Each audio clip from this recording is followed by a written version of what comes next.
আসসালামু আলাইকুম। কেমন আছেন সবাই? আমার এই ভিডিওটা করছি আমার ইউটিউব চ্যানেলের জন্য। এটা আমি যেখানে থাকি আমেরিকার নিউ ইয়র্ক সিটি, আমেরিকার সবথেকে ব্যস্ততম শহর। এবং এখানকার বাড়িগুলো দেখেন, লুক লাইক এই বাড়িটা বাংলাদেশি বাড়ির মতো। এখানকার বাড়ি এবং এখানে রাস্তার পাশে দুপাশে গাড়ি পার্কিং হয়, কার পার্কিং হয় এবং কিছু কার ভিতরে পার্কিংয়ের ব্যবস্থা আছে।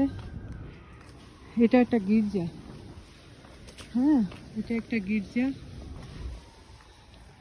এরকম গির্জা আরও দুইটা সামনে আছে, একটু দূর পর পর কিন্তু গির্জা। এখানে গির্জাগুলো একটু দেখেন পরিবেশটা।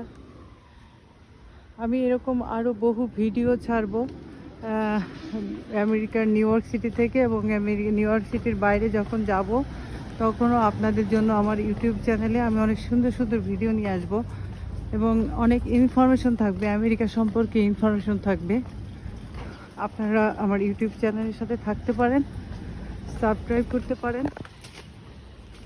আমি প্রতিদিনই ভিডিও দেওয়ার চেষ্টা করব। এবং এটা মনে হয় একটা বাঙালি বাড়ি। এইখানে দেখেন, এটা হচ্ছে করল্লা গাছ। এটা কি করল্লা? বাংলাদেশি বাড়িতে লাউ গাছ, করল্লা গাছ, বেগুন, চিলি সবই লাগানো হয়। বাংলাদেশের বাড়িগুলো দেখলেই বোঝা যায়, বুঝতে পারি যে এটা একটা বাঙালির বাড়ি।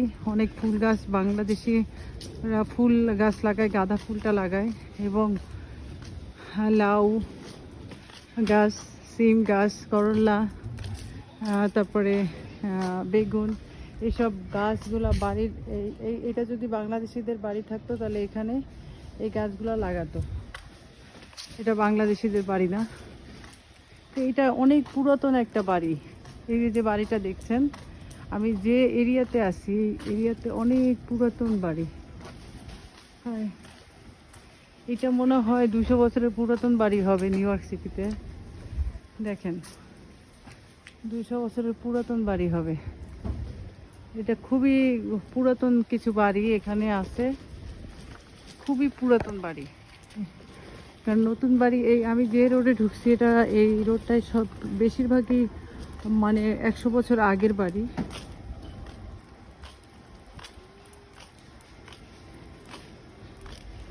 এই যে রাস্তার পাশে দেখছেন সুন্দর দুইটা চেয়ার রেখে দিল।